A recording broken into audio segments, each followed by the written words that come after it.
Good afternoon. My name is Christine Tominiko, and I will be presenting on microplastics in mosquitoes. So, what are microplastics? So, basically, microplastics are just plastic, but then they break down into tinier particle pieces.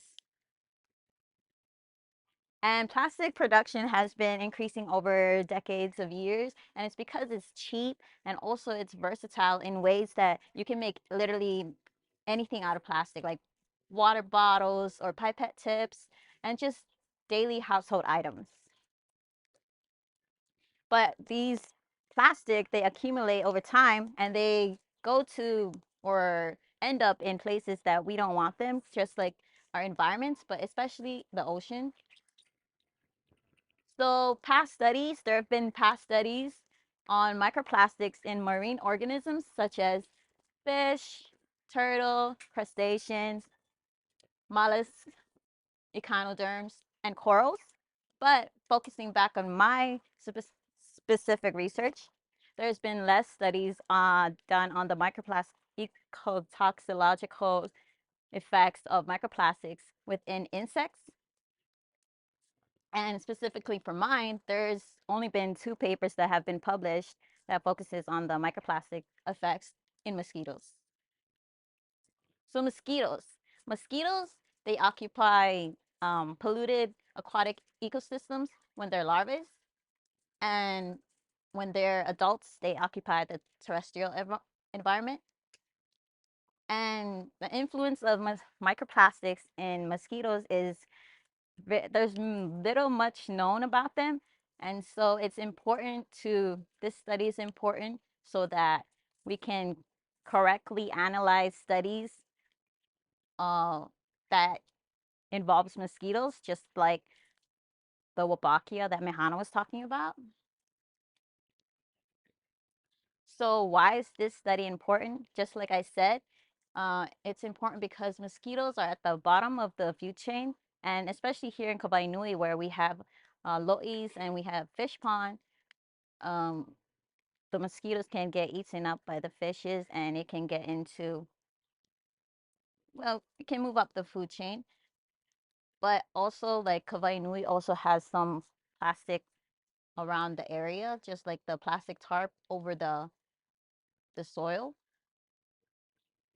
So the goal for this project is to clarify whether microplastics have an effect on mosquito development and, yeah,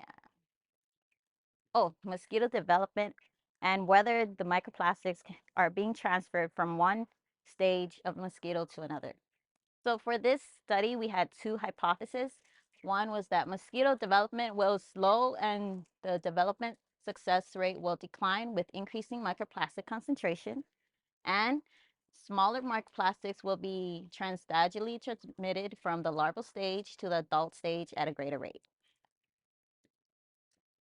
So for our methods, we had 2 different kinds of species of mosquitoes we focused on. One was Aedes albopictus, and the other one was wild Culex. So the Aedes was lab reared, and we collected the Culex from the wild. And for my project, we had 3 different kinds of microplastics, and with although they're all different in color and they all have different size ranges. So the green was our biggest microplastic, which ranged from 45 to 53 microns. And then the red, it ranged from 27 to 32 microns. And then our smallest microplastic was 1 to 5 microns. And these are fluorescent microplastics, so they glow when you look at them under the microscope, the fluorescent microscope.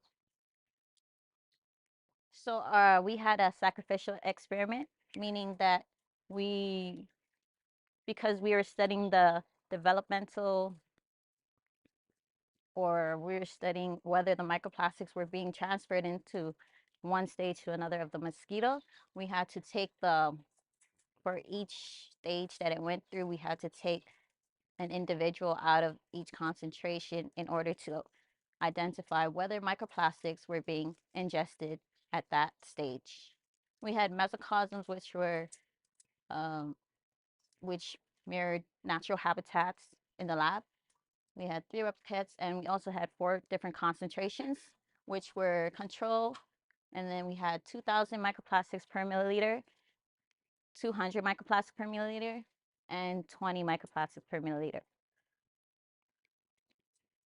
And for our microplastic concentration, we had we mixed all the different microplastics, the 3 different colors, and we used tween 20, which helps to distribute the microplastics evenly throughout the water. So, this is a picture of larvae under the microscope, and this was, I think, well, this was right after maybe a day after we had given microplastic concentration. This is our highest concentration, which was 2,000 microplastic per milliliter. And as you can see, as you can see, that spherical shape over there, it is ingested microplastic. And also, this is our 200 microplastic per milliliter concentration, which we also found ingested microplastics within the mosquito. And here's a closer view of the ingested microplastics within the mosquito. And usually what we wanted to see under the fluorescent microscope was these glowing little pieces of microplastic, but for some reason they weren't glowing. So that was a bummer. And then for my results, this is for the Culex mosquito. And my mentor ran the data and got a vicious exact test p-value of 0.05, which just means that between the different concentrations, there was drastic, um, significant differences in mortality rate as the concentrations increased. And also similarly for the Aedes, it also showed that there was significant differences in the larva mortality stage of the Aedes.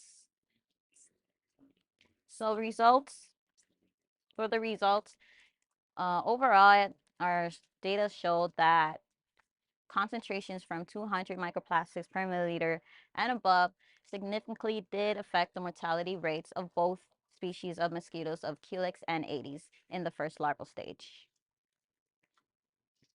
And this goes against previous studies that were conducted that showed that microplastics did not have an effect on the mortality of mosquito larvae.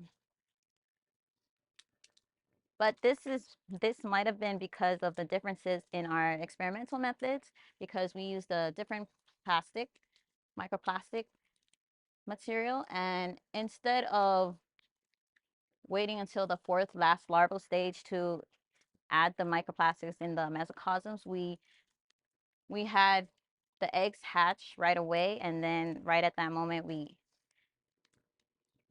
gave the microplastics to the mosquitoes. And also we use wild mosquitoes versus the 10-year lab reared mosquitoes in the past studies. And I just want to thank my mentor and Chase and Matthew and InstaLab, just everyone. And